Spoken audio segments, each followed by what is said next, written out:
Israeli প্রধানমন্ত্রী Benjamin নেতানিয়াহুর সিজারিয়ার বাসভবনের কাছে রোববার রাতে ক্ষেপণাস্ত্র হামলা চালিয়েছে ইরান। দ্য ইকোনমিস্ট টাইমসের এক প্রতিবেদনে জানা গেছে, নেতানিয়াহুর বাসভবনের কাছে ইরানের ক্ষেপণাস্ত্র হামলায় হাদেয়ার একটি বিদ্যুৎ কেন্দ্র ক্ষতিগ্রস্ত হয়েছে।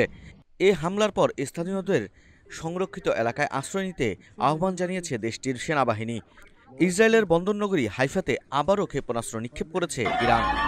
হাইফা ছাড়াও তেল আবিব সহ আরও কয়েকটি শহরে সরাসরি আঘাত এনেছে ইরানের ছোড়া মিসাইল।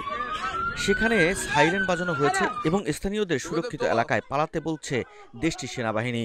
ইরানের রাষ্ট্রীয় টিভির বরাত দিয়ে আল জাজিরা ও এএফপি জানিয়েছে, রোববার সন্ধ্যায় ইরান থেকে ক্ষেপণাস্ত্র নিক্ষেপ করা হয়েছে। হাইফা শহরে বিস্ফোরণের শব্দ শোনা গেছে।